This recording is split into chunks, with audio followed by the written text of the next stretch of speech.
প্রিয় অষ্টম শ্রেণীর শিক্ষার্থীরা, শুভেচ্ছা নিও। আজকে আমি তোমাদের বাংলা বিষয়ের নতুন বই সাহিত্য কণিকা থেকে গদ্য দ্বিতীয় অধ্যায় পড়ে পাওয়া এর অনুশীলনী থেকে সৃজনশীল প্রশ্ন একের সমাধান করে দেব। প্রথমে তোমাদের বলবো, যারা আমার চ্যানেলটি সাবস্ক্রাইব করো নাই তারা আমার চ্যানেলটি সাবস্ক্রাইব করবে এবং আমার সাথে থাকবে। তাহলে চলো আমরা ক্লাস শুরু করি।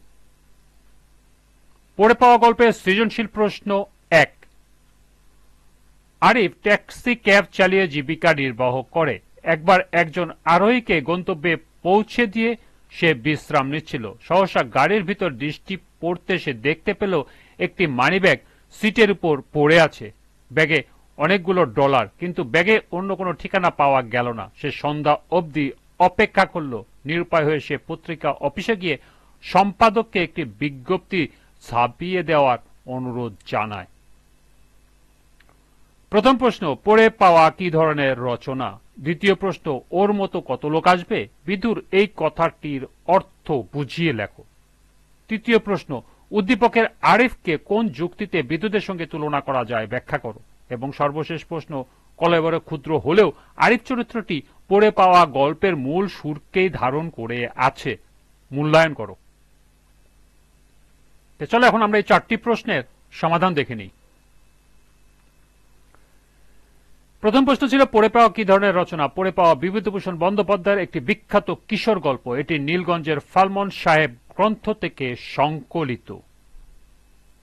দ্বিতীয় প্রশ্ন ছিল, ওর মতো কত লোক আসবে? বিদুর এই কথাটি বুঝিয়ে লেখো। ওর মতো কত লোক আসবে বিদুর কথাটির অর্থ, মিথ্যা মালিক সেজে অনেকেই টিনের ক্যাশ বাক্সর লোভে আসতে পারে। পড়ে পাওয়া গল্পের কিশোররা আম কুড়াতে গিয়ে একটি টিনের ক্যাশ বাক্স কুড়িয়ে পেয়ে তা মালিককে ফেরত দেওয়ার পরিকল্পনা করে। টিনের ক্যাশ বাক্সটির আসল মালিককে ফিরিয়ে দেওয়ার জন্য কিশোরেরা রাস্তার ধারে ধারে বড় গাছে পোস্টার টাঙায়। টিনের সেই ক্যাশ বাক্স পাওয়ার লোভে প্রথম দিনই ভুয়া একজন মিথ্যা মালিক সেজে হাজির হয়। তাকে কিছু প্রমাণ হাজির করতে বলা হয় এবং সে যথাযথ প্রমাণ দিতে অপারগ হয়। লোভী এই ভুয়া মালিক সম্পর্কে নির্ধারণ করতে গিয়েই বিধু উক্ত উক্তিটি করে।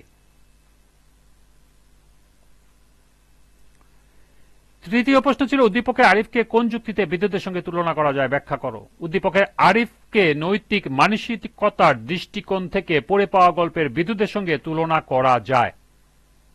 উদ্দীপকের আরিফ একজন আরোহীকে গন্তব্যে পৌঁছে দিয়ে সে বিশ্রাম নিচ্ছিল। সহসা গাড়ির ভিতর দৃষ্টি পড়তে সে দেখতে পেল একটি মানিব্যাগ সিটের উপরে পড়ে আছে। ব্যাগে অনেকগুলো ডলার। আরিফ একজন সাধারণ মানুষ হয়েও পরের জিনিসের প্রতি তার কোনো লোভ দেখায়নি, যার ফলে এখানে তার সততা ও নির্লোভ মনের পরিচয় আমরা পেয়ে যাই। পড়ে পাওয়া গল্পের বিদুর সততাও আরিফের অনুরূপ। পড়ে পাওয়া গল্পের বিদু ও তার বন্ধুরা উভয়ই পড়ে পাওয়া জিনিসের প্রতি লোভ দেখায়নি, যা উদ্দীপকের আরিফের মধ্যে আমরা লক্ষ্য করি। দায়িত্বশীলতার পরিচয় দিয়ে তাদের উভয়ই চরিত্রেই সততার বিষয়টি প্রকাশিত হয়েছে, যাকে আমরা নৈতিকতার একটি উৎকৃষ্ট আদর্শ ধরতে পারি। উদ্দীপকের আরিফ মানিব্যাগের মালিককে খুঁজে বের করার আপ্রাণ চেষ্টা চালিয়েছে, কিন্তু সে ঠিকানা জোগাড় করতে পারেনি। সে নিরুপায় হয়ে পত্রিকায় বিজ্ঞাপন দিতে গিয়েছে। বিদুর ঠিক তার বন্ধুদের মধ্যেও আমরা একই ধরনের প্রয়াস লক্ষ্য করি। তারা অনেক চেষ্টার পর পড়ে পাওয়া টিনের ক্যাশ বাক্সটির মালিক হস্তান্তর করতে সক্ষম হয়। পড়ে পাওয়া গল্পের দিক থেকেই উদ্দীপক আরিফকে বিদুদের নৈতিক মানসিকতার সঙ্গে তুলনা করা চলে। সর্বশেষ প্রশ্ন ছিল, কলেবরে ক্ষুদ্র হলেও আরিফ চরিত্রটি পড়ে পাওয়া গল্পের মূল সুরকেই ধারণ করে আছে, মূল্যায়ন করো। কলেবরে ক্ষুদ্র হলেও আরিফ চরিত্রটি পড়ে পাওয়া গল্পের মূল সুরকেই ধারণ করে আছে, কারণ গল্পের বিদুর মতো উদ্দীপকে আরিফও সেই পরিচয় দিয়েছে। পড়ে পাওয়া গল্পের কিশোরেরা আমকুড়া থেকে একটি টিনের ক্যাশ বাক্স কুড়িয়ে পেয়ে তা মালিককে ফেরত দেওয়ার পরিকল্পনা করে। এই গল্পের কিশোরেরা কুড়িয়ে পাওয়া অর্থ সম্পদ নিয়ে লোভের পরিচয় দেয়নি, বরং তারা তাদের বয়সের চেয়ে অনেক বেশি দায়িত্বশীলতার পরিচয় দিয়েছে। কিশোর বিদু ও তার বন্ধুরা নির্লোভ মনোভাবের পরিচয় দিয়েছে টিনের বাক্সটি পড়ে পাওয়ার পর থেকে মালিককে ফেরত দিয়ে। এই দুরন্ত কিশোরেরা নিজেদের লোভ যেমন সংগ্রহ করেছে, উদ্দীপকের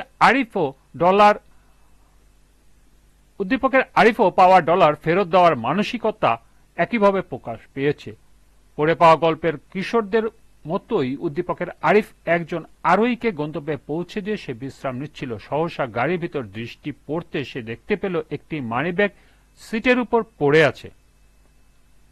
ব্যাগে অনেকগুলো ডলার। তার গাড়িতে একজন আরোহী ভুল করে রেখে যাওয়া মানিব্যাগটি ফিরিয়ে দেওয়ার ইচ্ছায় পত্রিকা অফিসে ছুটে আসে। এই মনোভাব পড়ে পাওয়া গল্পের সারাংশই বটে। অপরের জিনিসের প্রতি মানুষের লোভ না করে কোনো জিনিস পেলে তা ফেরত দেওয়াটাই মানুষের নৈতিক দায়িত্ব। পড়ে পাওয়া গল্পে আমরা সেই একই ধরনের নৈতিক দৃষ্টিভঙ্গি দুরন্ত কিশোরদের মধ্যে দেখতে পাই। অন্যদিকে উদ্দীপকটি কলেবরে স্বাভাবিকভাবে গল্পের তুলনায় ক্ষুদ্র, তবে এরও মূল সুর গল্পের অনুরূপ, আর তা হল অন্যের সম্পদ আত্মগত না করে মালিকের কাছে পৌঁছানোটাই ন্যায়সঙ্গত। তাই আরিফ মানিব্যাগের মালিককে খুঁজে পেতে আপ্রাণ চেষ্টা চালায়। উপরের আলোচনা থেকে তাই বলা যায় উদ্দীপকের কলেবরে ক্ষুদ্র হলেও তার গল্পের মূল সুরকেই ধারণ করেছে। এই ছিল 1 নং সৃজনশীলের 4টি প্রশ্নের সমাধান। আজকের ক্লাসটি এ পর্যন্তই। পরবর্তী ক্লাসে 2 নং সৃজনশীলের সমাধান করে দেব।